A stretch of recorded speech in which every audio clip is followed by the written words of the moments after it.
Assalamualaikum warahmatullahi wabarakatuh. Sebelumnya perkenalkan nama saya Muhammad Fikri Rianto, NIM saya 210804641.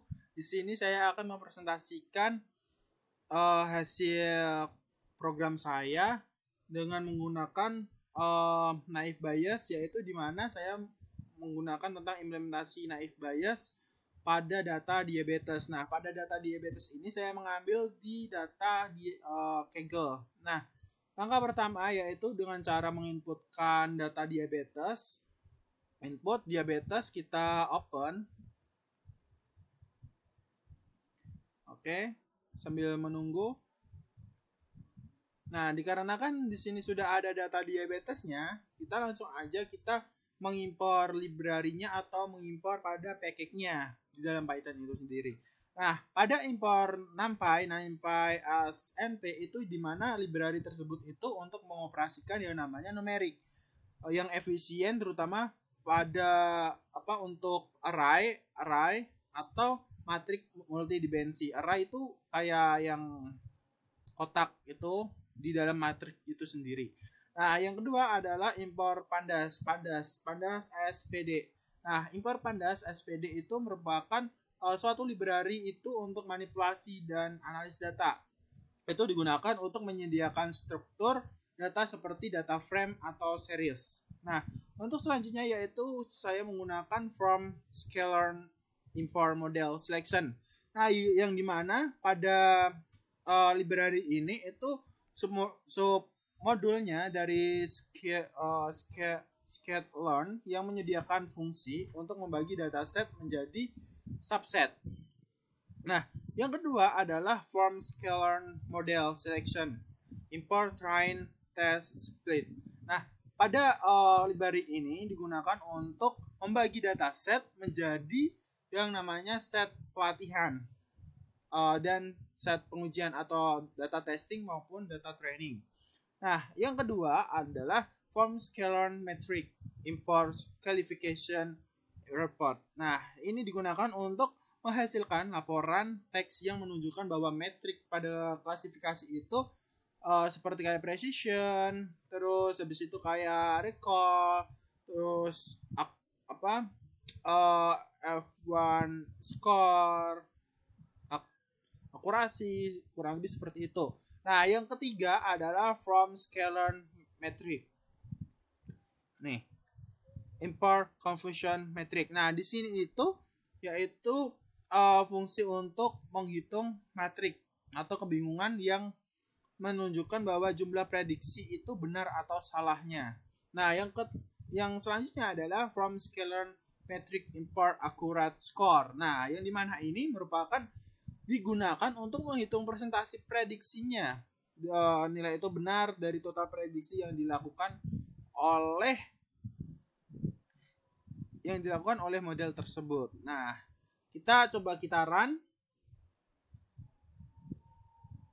Nah, kalau ini tandanya centang, maka program kita tidak ada yang salah. Selanjutnya kita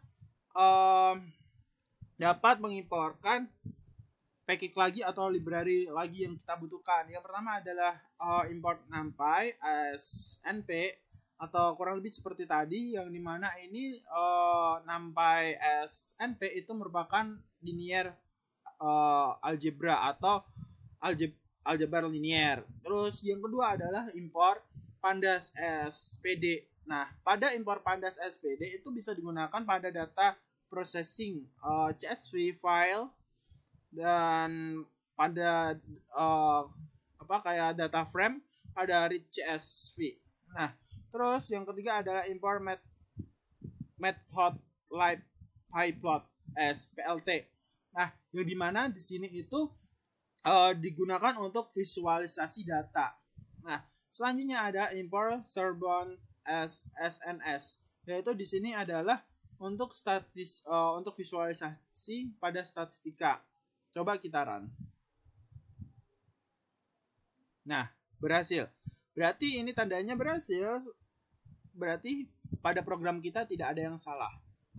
Oke lah, langsung aja kita next. Baik.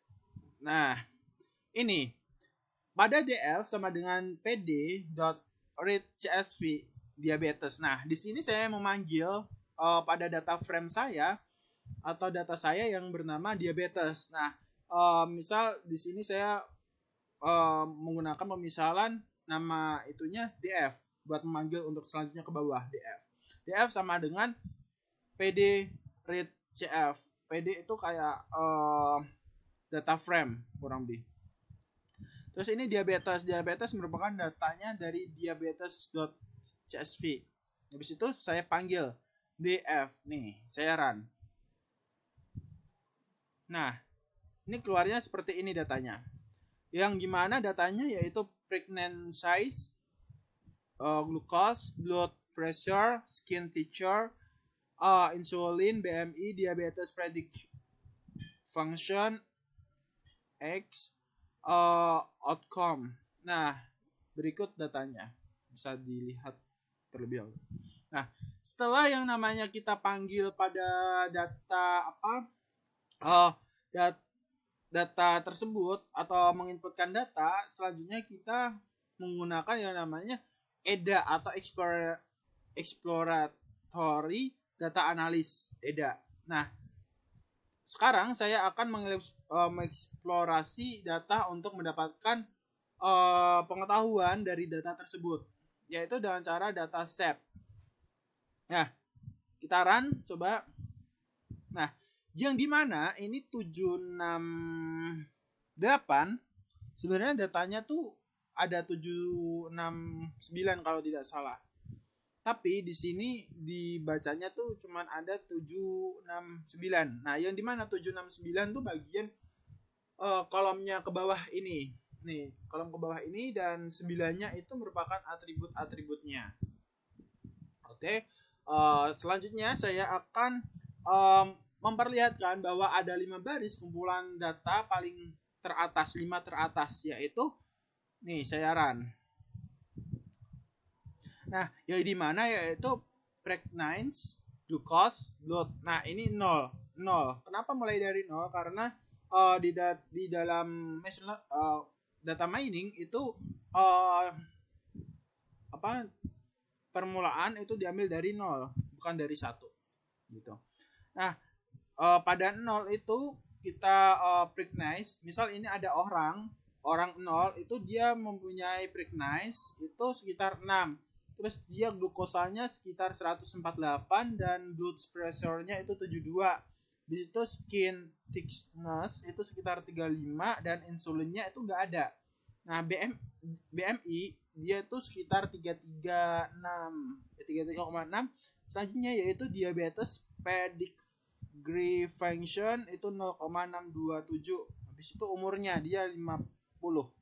Habis itu outcome. Nah, di mana yang di sini itu outcome itu angka 1. Angka 1 itu dikategorikan sebagai yang namanya terkena diabetes. Sedangkan kalau 0 itu tidak terkena diabetes.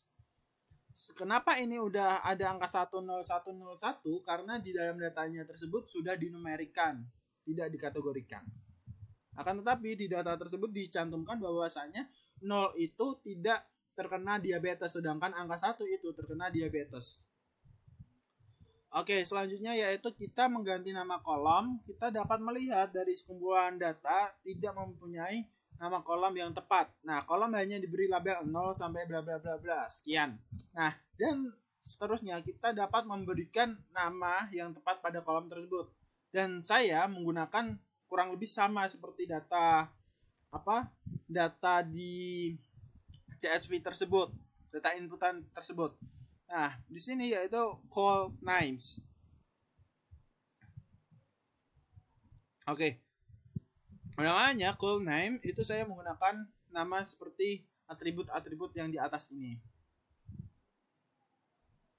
Nah, oke, langsung aja df column calls name sama dengan calls name df column.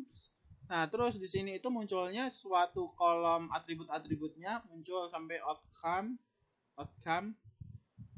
Nih, terus habis itu ini saya memanggil 5 teratas lagi. Ya, kurang lebih sama seperti tadi. 01 110 gitu. Nah, untuk selanjutnya kita dapat melihat bahwa nama kolom diganti namanya. Sekarang kolom-kolom tersebut mempunyai nama yang bermakna. Ya kurang lebih saya mengambil namanya itu kurang lebih sama. Kalau tidak diubah juga nggak apa-apa, soalnya itu tidak akan mempengaruhi. Nah, selanjutnya jika kita ingin mengambil ringkasan pada data set tersebut, kita dapat memberikan info yaitu dataframe.info. Data frame saya singkat menjadi df.info. Kita panggil.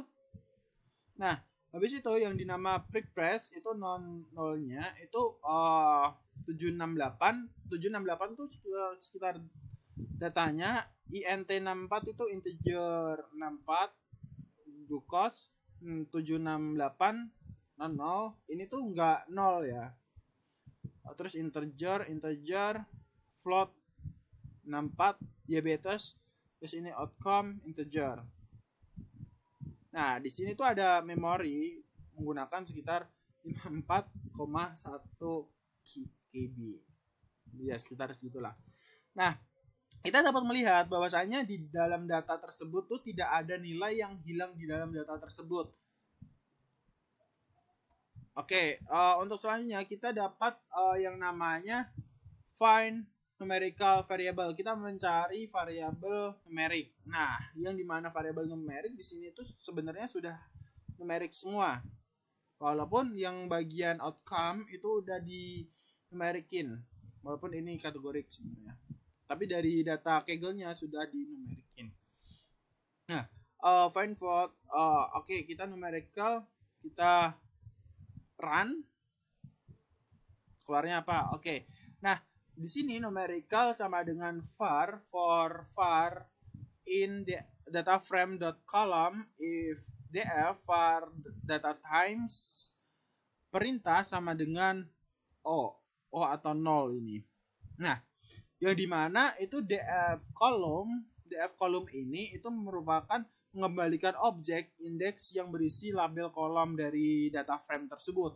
Nah, selanjutnya for var in df column ini merupakan loops dari mengiterasi dari setiap kolom yang akan disimpan. Nah, selanjutnya adalah df var. Nah, df var ini itu digunakan untuk mengakses kolom di data frame yang sesuai dengan nama kolom saat ini yaitu var. Dia menggunakan var. Nah, selanjutnya kita adalah data ini data var.time ini itu merupakan mengambil tipe data dari kolom var. Selanjutnya adalah df var dot data type perintah sama dengan o. Nah, di sini merupakan suatu kita memeriksa apakah tipe data dari kolom var itu tidak sama dengan o dalam pandas. Nah, tipe data o itu berarti suatu objek. Nah, yang dimana biasanya itu berarti kolom tersebut tuh berisi tentang string atau tipe data berupa campuran. Nah, print di sini itu memanggil untuk mencetak hasil outputnya seperti ini. There are 9 numerical variable. Nah, di sini itu ada 9 variabel numerik. Nah, selanjutnya adalah the numerical variable are. Nah, di sini disebutkan bahwasanya ada numerik variabelnya tuh kurang lebih seperti atribut-atribut yang dipanggil seperti tadi. Ada 9. Mulai dari pregnancy, glukosa, blood pressure, skin thickness, insulin, BMI, diabetes, function. Nah, untuk selanjutnya yaitu view the numerical variable. Kita dapat melihat variabel-variabel numeriknya itu apa aja. Dari 5 teratas kita mengambil preferensi glukosa, blood, skin, insulin, BMI, diabetes, dan umur. Nah, di sini kurang lebih seperti yang tadi awal yaitu 06148 72 35 033,6. Nah, 0,62751. Oke. Nah, di dalam summary pada variabel numerik itu ada 6 kok 6 sih? Ini ada 9 ya.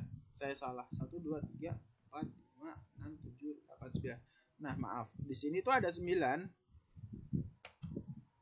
Di situ tuh ada 9 variabel numerik, yaitu variabel numeriknya itu recognize glucose, skin sampai outcome. Semua tersebut itu merupakan variabel numerik yang mempunyai data discrete, bukan data continue.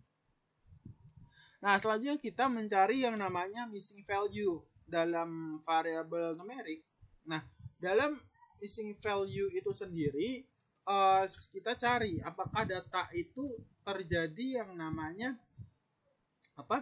Ada beberapa data yang hilang atau ada data yang double. Kita cari dengan cara data frame numerika is null. Nah, is null tuh apakah data tersebut itu bernilai 0, apakah ada missing value-nya. Nah, di sini yaitu prenance itu 0. Nih, prenance sampai outcome itu 0. Sehingga ini tidak terjadi yang namanya missing value. Ini merupakan yang namanya pre-processing data pre-processing. Nah, tipenya adalah integer. Nah, kita dapat melihat bahwa ada ke-9 tersebut tidak mengandung data yang hilang. Ini saya salah.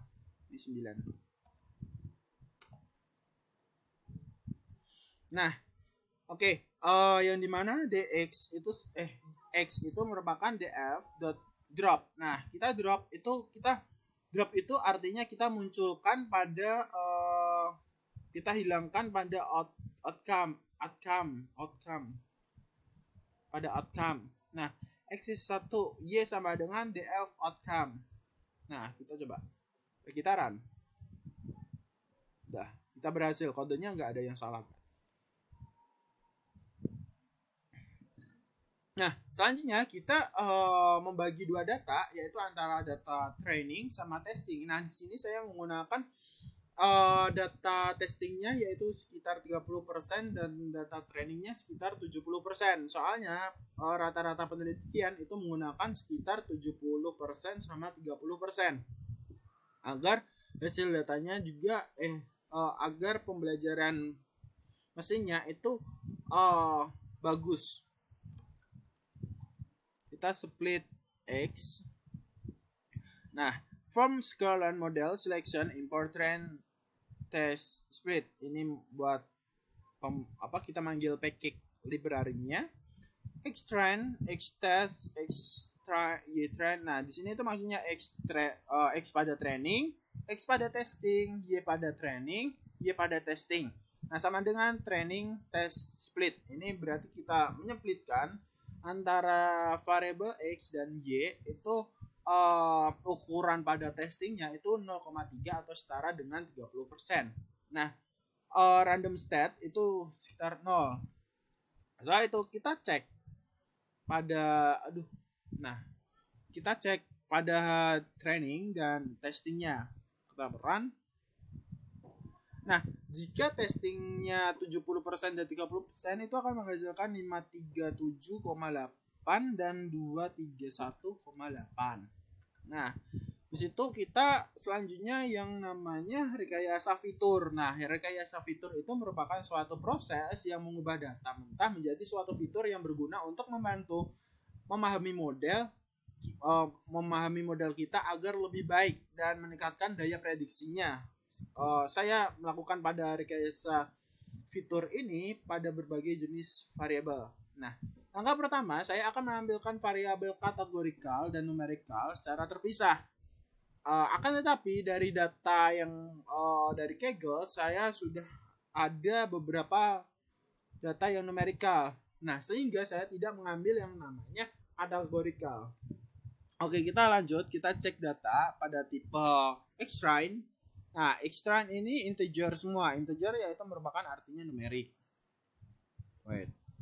Kelebihan. Nah, habis itu kita display numerical variable. Nah, yang dimana numerical variable, yaitu numerical merupakan suatu data kita nanti panggil, habis itu call for call itu yang namanya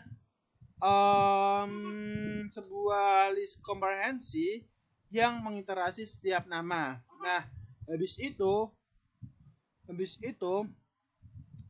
untuk setiap kolom yang kondisi nilai memeriksa apakah tipe data dari tip DYP ini DP ini. Nah, ini merupakan tidak sama dengan 0. Kurang lebih seperti kayak tadi yang dimana objek atau string. Nah, untuk call ini itu call titik-titik itu artinya bagian list komprehensi yang mengumpulkan semua nama kolom. Nah, selanjutnya kita panggil numerical. Nah, ini muncul numerical apa aja sih? Kita duration sampai age, sampai umur. Selanjutnya itu bukan numerical. Kita cek nih, apakah data ini ada missing value yang kayak tadi, apakah ada kekurangan data atau ada data yang kosong. Kita cek, itu benar-benar 0, glukosanya 0, blood pressure-nya 0 semua. Run. Nah, kita sekarang mempunyai yang namanya data training dan data testing yang siap untuk membangun model. Nah, sebelum itu kita dapat memetakan semua variabel fitur ke dalam skala yang sama. Ini disebut penskalaan fitur. Saya akan melakukan sebagai berikut. Saya menggunakan yang namanya future scaling. Nah, future scaling itu yaitu calls sama dengan extrain pada kolom. Nah, yang dimaksud ini adalah calls sama dengan extrain kolom itu merupakan calls pada kolom pada variabel extraining. Nah, kita memanggil library scalar preprocessing dan kita mengimportkan yang namanya robust scalar. Itu merupakan library dari robust scalar. Nah, di sini saya menggunakan fitur scaling-nya yaitu dari robust scalar. Nah, kita run. Oke, extrain itu scalar fit transfer itu extrain dan x-testing-nya itu scalar transform. Kita mentransformasikan dari extrain dan x-testing. Nah, selanjutnya kita extrain sama dengan data frame pd.dataframe extraining kolom calls. Nah, kolom pada calls. Nah, selanjutnya kita x-testing yaitu pd data frame x-testing itu kolom pada calls. Nah, habis itu kita panggil x-trainingnya itu 5 data ke atas. Nah, akan muncul seperti ini, yaitu berubah dari data awal menjadi seperti ini. Soalnya apa? Kita mencari data agar itunya kurang lebih hampir dekat gitu. Negatif 0,6, negatif 0,4. Nah, selanjutnya kita sekarang memiliki dataset X-training yang siap untuk dimasukkan ke dalam pengklasifikasian Gaussian naive Bayes. Nah, saya akan melakukan sebagai berikut, yaitu kita memodelkan pada training yaitu from scalar naive Bayes. Nah, pada naive Bayes saya menggunakan pemodelan yang namanya Gaussian NB, Gaussian naive Bayes. Nah, GNB sama dengan Gaussian NB atau Gaussian naive Bayes. Setelah itu saya memanggil yang namanya gnb.fit x-train y-train. Nah, di mana gnb ini itu suatu objek model yang telah dilatih dalam hal gnb ini digunakan pada Gaussian NB. Gaussian NB ini digunakan pada metode naive Bayes aja. Nah, untuk selanjutnya kita akan ini belum saya run. Nah, setelah run akan muncul seperti Gauss NB. Gauss NB kurung buka kurung tutup kosong. Nah, setelah itu saya akan memprediksi dari variabel y. Y prediksi gnb dot predict x testing. Y predict. Nah, kita manggil yaitu prediksinya. Nah, prediksinya ini 1001, berarti ini maksudnya artinya ini terkena diabetes, tidak terkena diabetes, terkena diabetes, tidak terkena diabetes, terkena diabetes, terkena diabetes, terkena diabetes, tidak terkena diabetes, terkena diabetes, tidak terkena diabetes, terkena diabetes, tidak terkena diabetes. Kurang lebih sampai bawah seperti itu. Soalnya ini banyak saya persingkat. Nah, setelah itu saya mengecek yang namanya akurasi skornya. Nah, kita panggil package-nya yaitu from scalar metric. Nah, kita menampilkan akurasi skornya. Print model akurasi skor itu 0.20,4 F itu untuk format akurasinya kita panggil model akurasinya senilai berapa. Nah, di sini itu senilai 0,7619. Nah, yang dimana kita mempunyai dataset X training yang siap untuk dimasukkan ke dalam pengklasifikasian Gauss naive Bayes.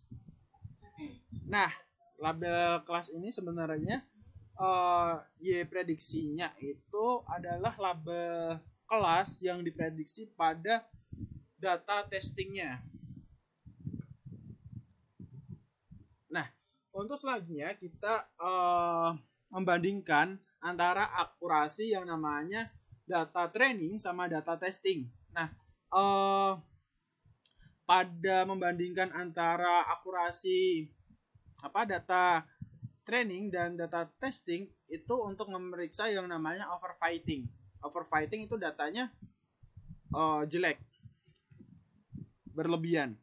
Nah, yang pertama adalah Y prediction trend. Nah, GNB itu merupakan model dari naive Bayes prediction X trend. Nah, habis itu kita panggil Y prediction trend. Nah, kurang lebih ini array 1001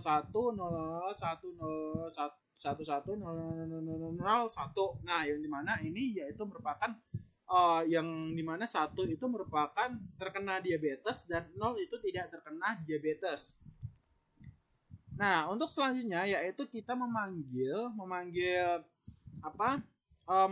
output untuk pengoperasian pada data training, akurasinya skornya itu berapa. Nah, untuk akurasi skornya kita panggil yaitu diperoleh sekitar 76,72% atau dibuat desimalnya 0,7672. Nah, habis itu langkah selanjutnya adalah cek pada overfitting-nya dan underfitting. Apakah itu data tersebut mengalami overfitting atau underfitting? Nah, untuk langkah selanjutnya kita cek nih skor dari data trainingnya itu sekitar 0,7672 yang dinamai yaitu 76,72% itu mempunyai data trainingnya dan sekitar 76,19 itu sekitar data testingnya. Nah, nilai akurasi dari training yaitu berikut. Nah, kita membandingkan antara akurasi model dengan akurasi nol. Ini kan akurasi pada modelnya. Nah, kita bandingkan dengan akurasi nolnya. Nah, jadi akurasi modelnya itu 0,7619. Namun tidak dapat kita katakan bahwa model kita itu sangat bagus berdasarkan akurasi di atas. Kita harus membandingkan dengan akurasi nol. Nah, apa sih itu akurasi nol? Nah, akurasi nol itu merupakan akurasi yang dicapai dengan selalu memprediksi kelasnya yang paling sering muncul. Nah, Jadi, pertama-tama kita harus memeriksa distribusi kelasnya dalam data testing tersebut. Nah, untuk selanjutnya kita cek nih distribusi pada data testing ytest.value_count. Nah, ini muncul bahwasanya yang tidak terkena diabetes itu sejumlah 157 dan yang terkena diabetes itu sekitar 74. Ini tipenya integer. Nah, kita dapat melihat bahwa muncul kelas yang paling sering itu 157. Jadi kita dapat menghitung akurasinya dengan membagi 157 dengan jumlah total kemunculan tersebut. Nih, 157. Oke, kita next ya. Kita cek nih, apakah akurasi berapa akurasi skornya. Nah, dalam mengecek akurasi skornya itu 157 itu dibagi dengan 157 ditambah 74. Nah, yang dimana adalah tidak terkena diabetes dibagi tidak terkena diabetes ditambah yang terkena diabetes. Nah, sehingga kita peroleh nilai skornya yaitu 0,6797. Nah, kita dapat melihat bahwa nilai akurasi model ini yaitu sekitar 76,19 itu modelnya. Akan tetapi yang nilai akurasi nolnya itu sekitar 0,6797 atau setara dengan 67,97%. Nih, akurasi nolnya. Nah, jadi kita dapat menyimpulkan bahwa model klasifikasi Gaussian naive Bayes itu dapat melakukan pekerjaan baik dalam memprediksi label kelasnya. Oh iya, belum saya run. Wait, saya run dulu. Wait. Sama kan? Oke, dari sekarang kita dapat berdasarkan dari analisis yang di atas dari data processing, habis itu missing value, kita cek model dari Gaussian naive Bayes, habis itu akurasinya berapa dari model tersebut, habis itu akurasi nolnya berapa. Nah, sekarang kita dapat menyimpulkan bahwa klasifikasi itu sangat bagus banget. Nah, model dari model tersebut dapat sangat bagus dan hasil prediksinya dalam label kelas. Nah, namun dalam model ini itu memberikan distribusi yang mendasari, paling dasar.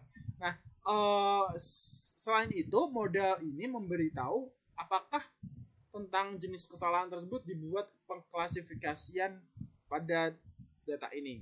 Kita perlu yang namanya evaluasi model. Nah, di setiap data mining maupun machine learning kita diperlukan yang namanya evaluasi model. Nah, pada evaluasi model ini yaitu matrik kebingungan, bukan matrik kebingungan sih, kayak confusion metric. Ini saya salah. Ini namanya confusion matrix.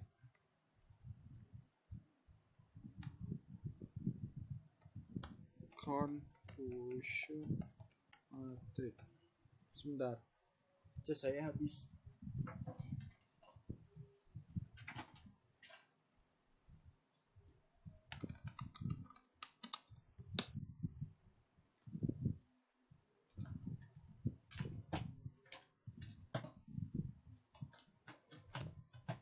Nah, habis itu confusion matrix ini kan itu merupakan suatu alat yang meringkas dari algoritma klasifikasi. Nah, yang dimana confusion matrix itu memberikan gambaran yang jelas tentang kinerja pada model klasifikasi dan jenis kesalahan pada yang dihasilkan pada model tersebut. Convention ini biasanya matrix ini biasanya memberikan kita suatu prediksi antara yang benar dan salah secara rinci. Nah, dalam convention matrix ini dibagi menjadi 4 dalam evaluasi model klasifikasi itu dibagi menjadi 4, yaitu diantara yang pertama adalah true, positif atau TP. Nah, pada true yang kedua adalah TN, yang ketiga adalah FP yaitu merupakan false positif. Yang keempat adalah FN. FN merupakan false negatif. Nah, true positif itu merupakan terjadi ketika kita memprediksi sebuah observasi. Nah, termasuk ke dalam kelas tertentu dan observasi tersebut benar-benar termasuk ke dalam kelas tersebut. Nah, true negatif itu terjadi ketika kita memprediksi sebuah observasi tidak termasuk ke dalam kelas tertentu dan observasi tersebut itu sebenarnya tidak termasuk ke dalam kelas tersebut. Nah, kalau false positif itu merupakan terjadinya ketika kita memprediksi sebuah observasi termasuk ke dalam kelas tertentu. Namun pada observasi tersebut itu sebenarnya tidak termasuk ke dalam kelas tersebut. Jenis kesalahan ini biasanya disebut dengan kesalahan tipe 1 atau tipe 1. Nah, yang kedua, selanjutnya adalah false negatif atau VN. Nah, VN itu merupakan false negatif itu terjadi ketika kita memprediksi sebuah observasi. Tidak termasuk ke dalam kelas tertentu. Tetapi observasi tersebut sebenarnya termasuk ke dalam kelas tersebut. Ini merupakan kesalahan yang sangat serius dan disebut dengan kesalahan tipe 2. Oke, kita next ya.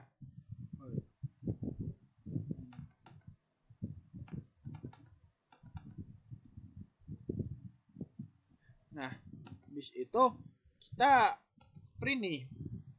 Print pada kita panggil. Sebelum itu kita panggil yang namanya package confusion metric yang sudah saya jelaskan tadi. Confusion metric di sini saya beri nama misal CM, bisa diubah dengan Fikri atau lain-lain. Saya CM yaitu confusion metric, Y pada testing dan Y prediksi. Y testingnya seperti yang di atas dan Y prediksinya seperti ini. Ini Y prediksinya ini.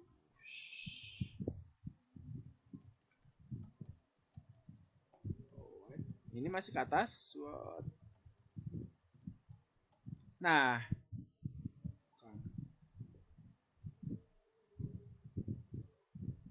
ini Y prediksi. Nih. Kita panggil. Jadi sampai. Nah, kita panggil print convention matrix CM. Terus habis itu true positif. Ini buat proses perhitungannya. CM 0,0, 1,1, 0,1, 1,0, false negatif. Nah, sehingga terbentuk convention matrixnya itu 138, 19, 36, 38. Nah, yang dimana 138 ini merupakan true positif atau TP itu 138. Nah, yang 38 itu merupakan true negatif. Kalau yang 19 ini merupakan false positif, yang 36 ini merupakan false negatif. Nah, dalam perhitungan convention metric ini yaitu menunjukkan antara 138 ini yaitu ditambah dengan 38. Kita tambah silang. Nah, itu menghasilkan 176 dan prediksi yang benar ini prediksi yang benar dan prediksi yang salah itu 19 ditambah 36 yaitu 55 itu prediksi yang salah. Dalam hal ini kita mempunyai yang namanya positif sejati, positif aktualnya 1, positif aktualnya 1, prediksi positifnya 1, 138-nya itu negatif sejati, negatif sebenarnya itu 0 dan prediksi negatifnya 0. 38 itu positif palsu, negatif aktualnya 0 tetapi prediksi positifnya 1. 19 itu kesalahan tipe 1 atau negatif 1 palsu, terus positif sebenarnya itu 1 tetapi prediksi negatifnya 0. Nah, 36 kesalahan tipe 2. Nah, habis itu kita dapat memvisualisasi pada confusion metric tersebut dengan cara kita memanggil package atau library yaitu Chevron SNS yang sudah saya jelaskan di awal tadi. Yaitu conversion metricnya PD data frame, data sama dengan CM. CM merupakan yang dari atas tadi.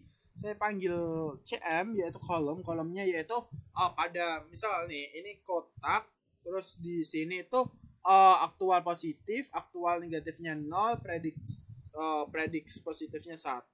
Terus habis itu di sini itu predik negatifnya 0. Nah, habis itu NSS heat map, CM matrix annulled through FMTD CMs. Nah, ini seperti ini.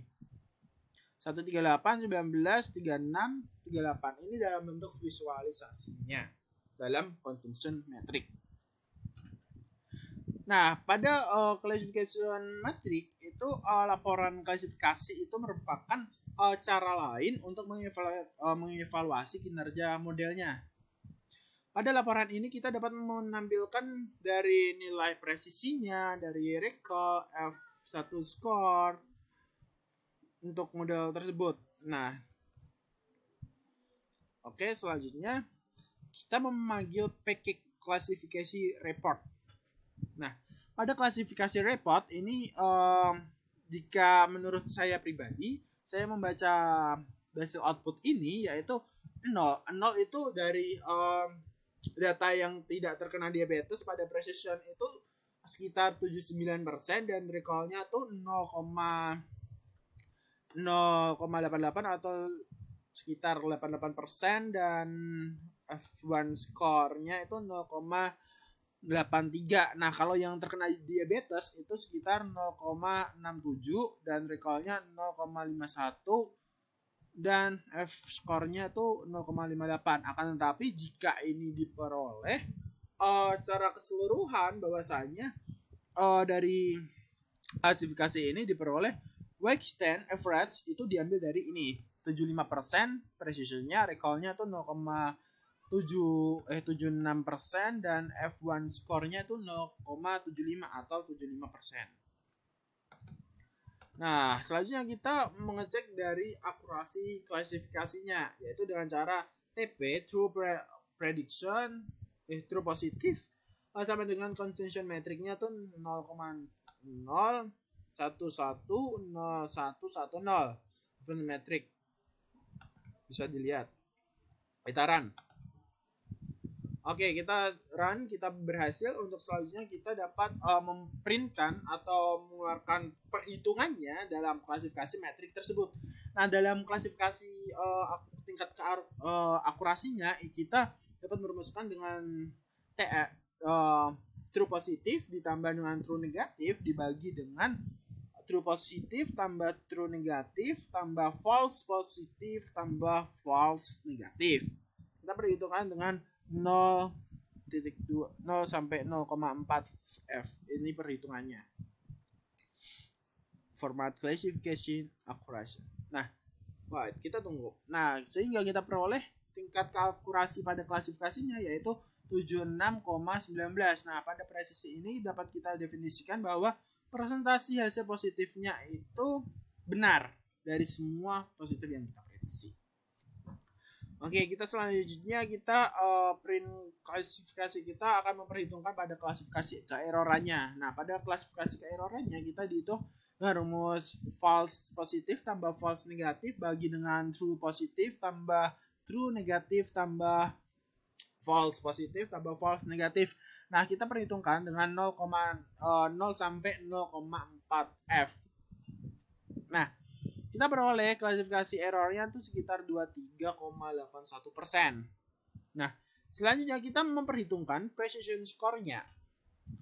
Berapa sih precision score-nya? Nah, kita perhitungkan dengan rumus TP bagi true positif dibagi dengan true positif tambah false positif.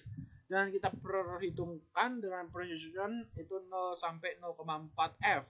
Dengan format itu precision, yaitu diperoleh senilai 87,90%. Nah, kita dapat mengingat bahwasanya recall itu didefinisikan sebagai presentasi hasil positif yang diprediksi benar. Nah, hal ini diberikan dengan setiap positif sejati atau true positif terhadap jumlah positif sejati dan negatif false atau true positif tambah false negatif. Recall tersebut itu dapat disebut dengan sensitivitas. Kita next, kita memperhitungkan recall-nya. Bagaimana rumus recall-nya?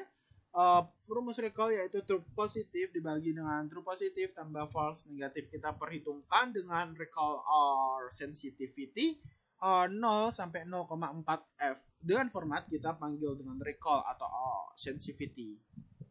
Yaitu senilai 79,31. Oke, kita next lagi. Nah, pada pada true positif dan ini positif itu sinus pada recall. Nah, true positifnya itu DP sama dengan true positif bagi dengan TP bagi VN. Ini hasilnya 0,79,31. Kurang lebih seperti ini.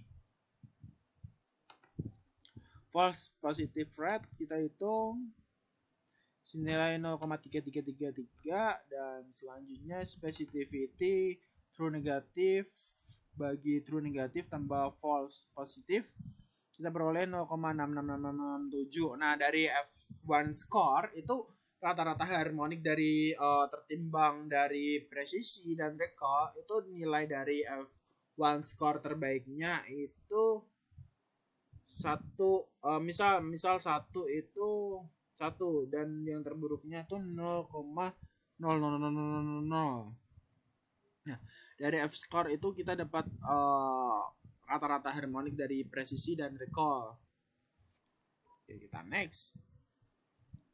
Nah, kita memprediksi ini variabel Y pada probabilitasnya dari dua kelas yaitu 0 dan 1. Kita peroleh nih array ini sekitar 0,000340048. Ini probabilitasnya 0,9965915 itu probabilitasnya. Dari pengamatan di setiap angka baris 1 dan 1 ada dua kolom yaitu 0 sama 1. Yang dimana 0 itu kelas di mana orang itu tidak menderita diabetes. Ini diabetes ya guys. Bentar. Diabetes. Nah, ini kelas 1 itu yang dimana 1 itu merupakan kelas yang terkena diabetes. Nah,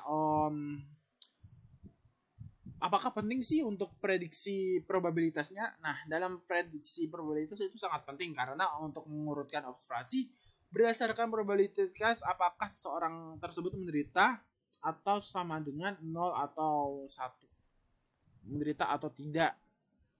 Tidak. Nah, sama dengan 0. Ada probabilitas.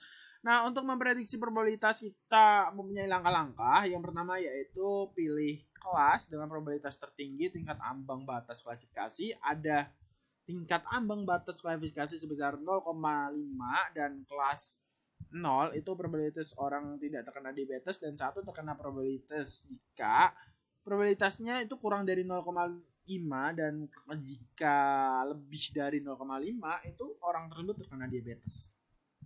Coba kita prediksi pada probabilitas tersebut. Nah, ini orang pertama. Ini saya prediksi dari 9 orang. Selanjutnya itu yang pertama itu orangnya tuh tidak terkena diabetes. Soalnya kenapa? Soalnya kurang dari 0,05. Nah, yang kedua itu orangnya terkena diabetes terus pada probabilitas pertama ya. Terus yang ketiga itu orangnya terkena diabetes, 4 terkena diabetes, 5 terkena diabetes, 6 terkena diabetes, 7 tidak terkena diabetes, 8 terkena diabetes, 9 terkena diabetes. Nah, untuk pada probabilitas yang sampingnya yaitu nilai 1 yaitu pada orang tersebut itu diprediksi terkena diabetes, yang kedua terkena diabetes, yang ketiga yang ini ketiga tidak terkena diabetes, yang keempat tuh terkena diabetes, kelima terkena diabetes tidak terkena diabetes, ke-6 tuh tidak terkena diabetes, ke-7 terkena diabetes, ke-8 terkena diabetes, ke-9 terkena diabetes, ke-10 terkena diabetes. Nah, kita dapat memprediksi 10 pada probabilitasnya. Seperti ini yang sudah saya tadi bacakan. Nah, untuk selanjutnya kita dapat menggunakan dia prediksi pada library GNB yang tadi saya sebutkan pada naive Bayes. Saja kita dapat membuat plot histogramnya pada prediksi probabilitiesnya. Nah, berikut merupakan plotnya atau histogramnya pada prediksi probabilitiesnya pada Solari 1.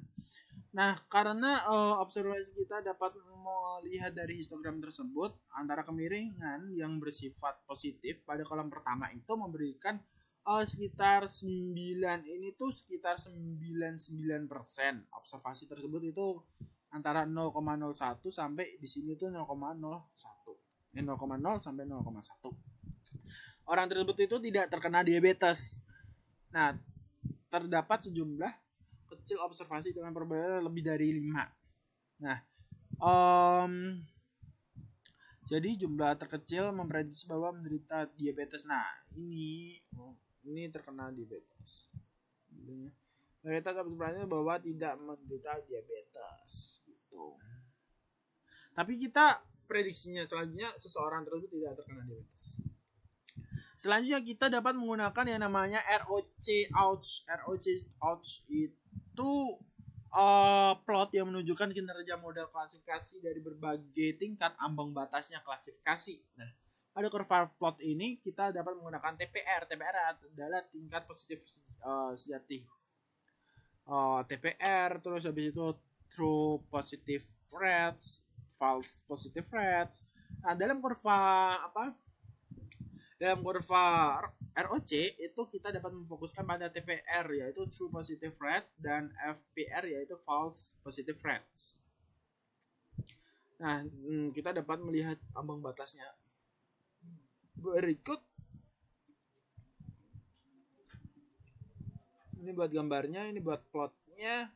FPR parameter, ini buat parameter ukurannya berapa, terus ini judulnya, ini labelnya, ini menampilkan plotnya.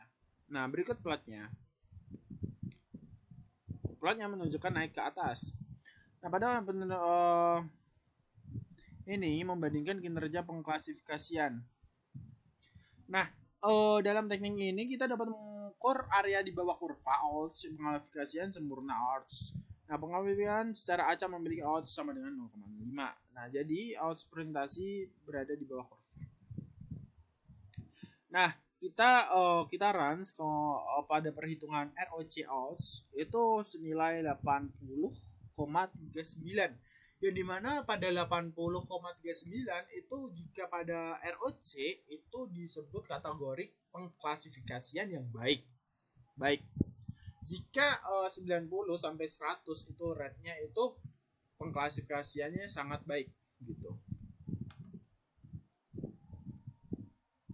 Nih, interpretasi ringkas antara tunggal. Nah, ini mendekati 1, jadi menyimpulkan bahwa prediksi tersebut penderita diabetes terkena apa tidak. Nah, ini buat klasifikasinya bagus. Nah, pada cross validation ini itu senilai 0,771. Nih, validasinya 0,7037 sampai 0,73584. Bisa dibaca sendiri. Nah, untuk rata-rata dari cross validation-nya itu senilai, error ya. Bentar. Oh, skor tidak terdefinisi. Bentar. Ini atasnya enggak. Ini deh. Oh, ini belum di run.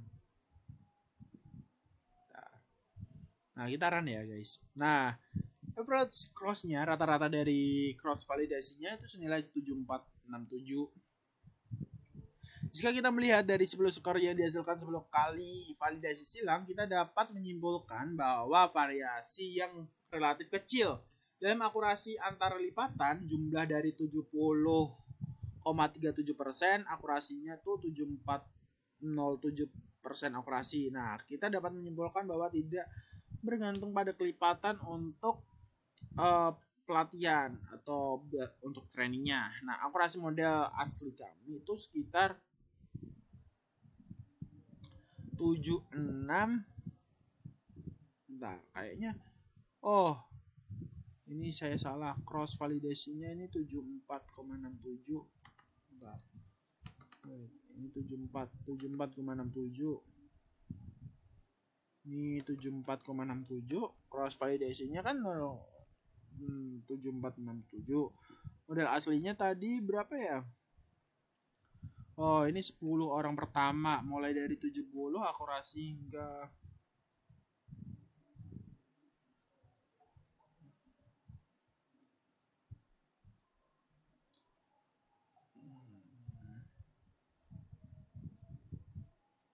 oh iya, bentar.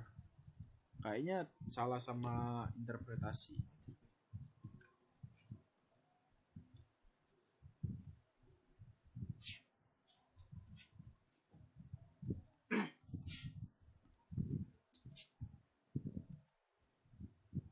Waduh guys, ini kita ke atas lagi guys. Berapa tadi? Nilai akurasinya tuh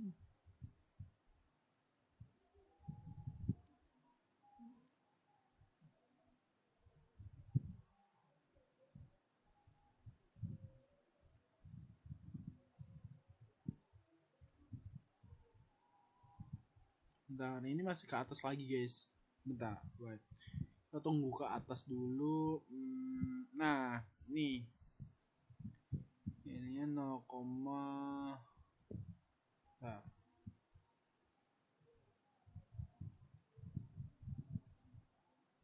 Nah ini model akurasinya 0,7619. Bentar guys, kita ke bawah dulu, kita ke bawah. Nah ini udah bener guys, berarti yang salah. Oke, sekian dari saya. Apabila ada kesalahan mohon dimaafkan. Wabillahi taufiq wal hidayah. Wassalamualaikum warahmatullahi wabarakatuh. Terima kasih.